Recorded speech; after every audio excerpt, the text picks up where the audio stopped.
สบายดีพี่น้องสบายดียามเช้าสบายดีเบิร์สุขูสุขคนเนาะพอกันยามเช้า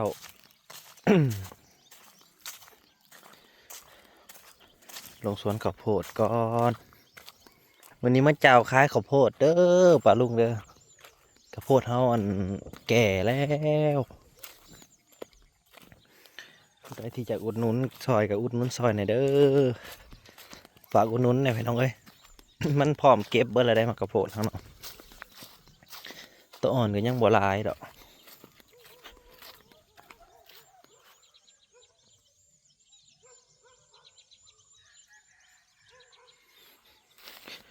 ตัวอ่อนก็ยังบ่หลายส่วนหลายพอดีกินเบิดแล้วได้มีแต่หน่วยใหญ่ๆฟักใหญ่ๆเลยพร้อมเก็บเลยเด้อพร้อมเก็บแล้วฟักใหญ่ๆพอดีกินพอดีกินพอดีต้มโอ้กินหน่วยใหญ่ๆโอ้ปาดใหญ่บักใหญ่เลยฝากอุดหนุนเนี่ยพี่น้องพร้อมเก็บขายเลยได้นี่ แถวนี้ก็มีแต่หน่วยงามๆ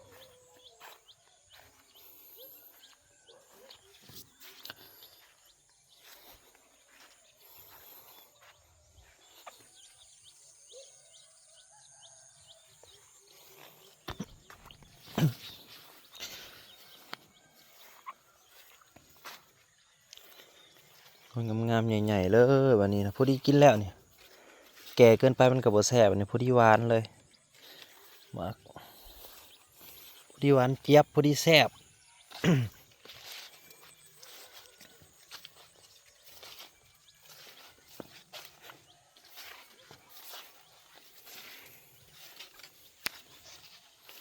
ป๊อดตัวหน่อยนี่พี่น้องมันใหญ่แท้เนี่ยกินคนเดียวบ่เบิดเด้อขัดปานนี่ใหญ่อีหลีนี่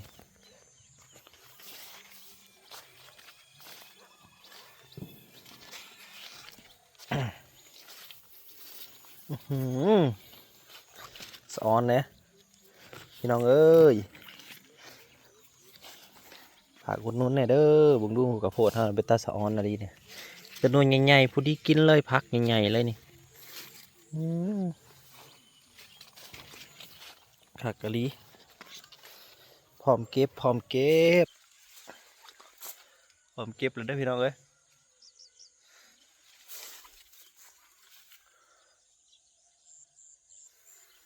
ลูกข้าวโพดพร้อมเก็บนี่ก็ผักสลัด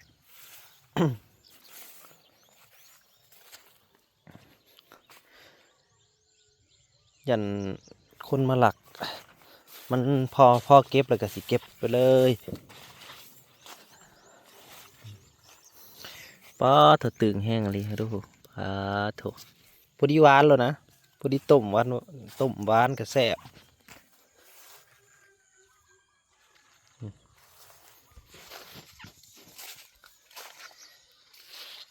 ป้าโถป้าเป็นพ่อปุ๋ยแห้งจังหวะสัตว์ก็มาเทิงพี่อืมเงี้ยเบิ่แล้วความเก็บเบิ่แล้วจะขึ้นหอดเทิง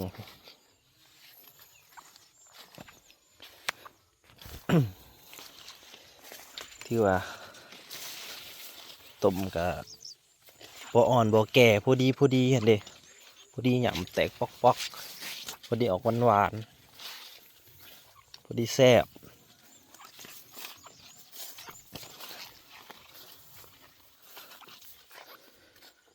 ผู้ใดอยากซื้อให้ไผก็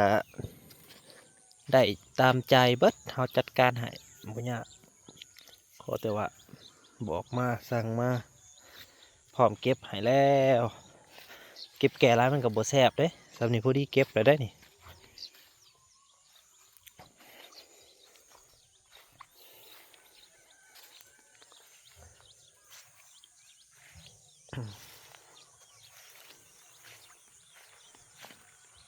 ก็เหลือแต่ข้าวโพดนี่ละ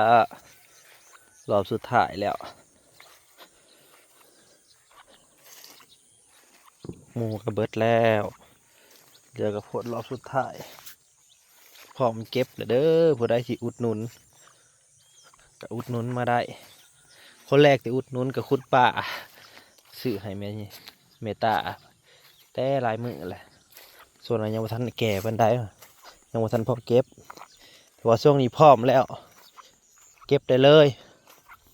พร้อมต้มพร้อมกินพร้อมเสิร์ฟแล้ว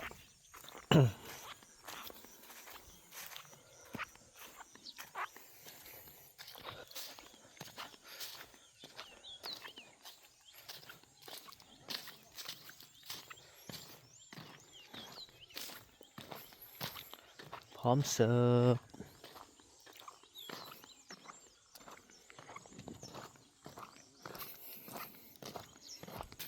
มาใหม่ก็พร้อมเก็บเลยนี่อ๋อแต่มาใหม่ก็พร้อมเก็บแล้ว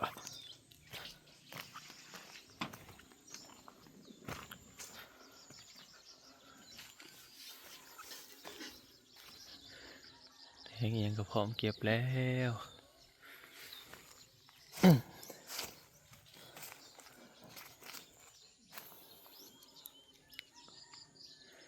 มันดูดขึ้นไปว่าแต่ก็เข้าไปสิหักก็ได้ตัดให้งัว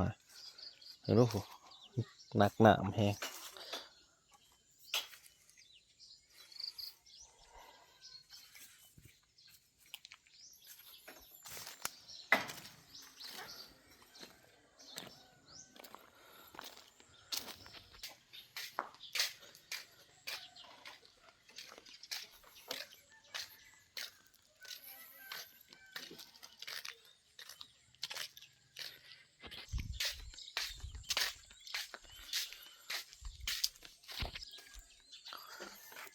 พริกที่เมตตามาส่งวานนี่แหละคุณป้าซื้อให้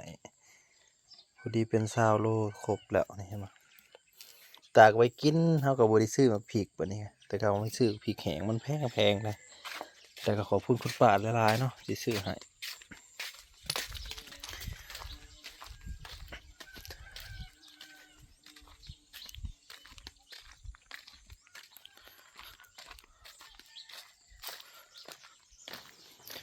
ผสมบรรยากาศแบบใครแต่เตรียมการไว้แล้วเนาะพักเสริมเฮาคือสิบ่นั่นดอกบ่อึดแหละเตรียมการไว้เรียบร้อยแล้วหน้าฝนมากอะพอได้เก็บพักเสริมใส่นั่นใส่นี่เริ่มงามแล้วเด้นี่เขาปลูกผสมขี้แกบแล้วมันงามไว้พักกลางสายเพราะว่าเราต้องมันนั้นได้เพราะว่าฮอดยามหน้าเราจะได้ใหญ่ขึ้นแล้วจะได้ใหญ่จะได้ขึ้น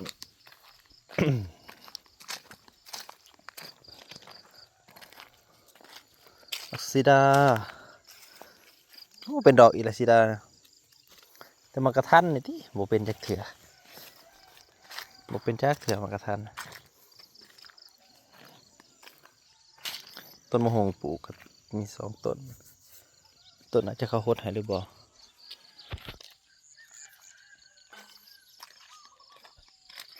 บ่ได้ขึ้นจักเถื่อชมวิวอยู่เทิงก็ได้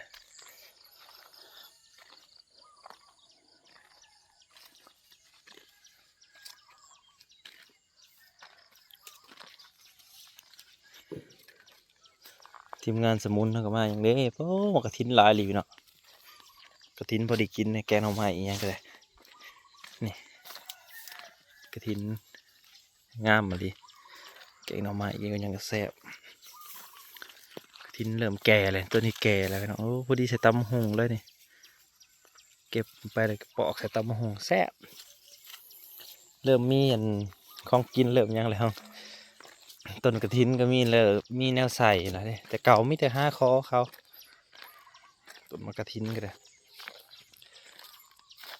เพราะเมื่อนี้บริหาคอแล้วเพราะมักนาวเขาก็เริ่มเป็นใหม่แล้วมะนาวเป็นใหม่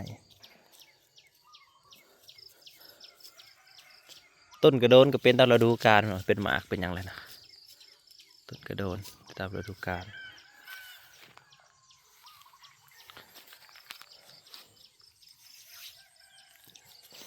ถ้าเป็นฝนตกกับทางเฮานี่ถ้าฝนตกแห้งนี่แนวกินก็สิหลายกว่านี้อยู่ดอก ว่าจะเป็นแมงขนุนแดงไม่ยังมันก็สิออกแล้วนะแต่ว่าตอนนี้แมงขนุนแดงก็ยังบ่ทันมีเลยขนุนน้อยนะขนุนแดงน้อยนะโอ้ยขัวกินแซ่บไปแท้ได้พี่น้อง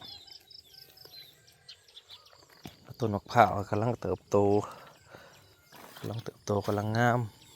กำลังเขียวขึ้นมาเสียปุ๋ยมาใส่อยู่กำลังขึ้นมาเนี่ยมะพร้าวปลูกไว้จักปีเศรษฐกินหมาก็ปลูกไว้หั่นแหละเนาะเปิดเลยแต่มะม่วงนี่ปลูกง่ายขนาดง่ายได้ปลูกเลยได้กินหมากโลดนี่มะม่วงแอปเปิลนี่เป็นไว2 หน่วยเสียหน่วยหนึ่งมันเสียแต่หล่นหน่วยหนึ่งเหลือหน่วยนี้ยังมักใหญ่เลย พอกันใหม่เด้อพี่น้องเอ้ยขอบคุณหลายๆติดตามรับชมอย่าได้ก็ฝากอุดหนุนหมักซาลีเท่าไหร่เด้อพี่น้องข้าวโพดเท่าไหร่เด้อมันพร้อมเก็บแล้วสื่อไอ้ไฟก็จัดไปขอแต่แจ้งมาจัดให้ได้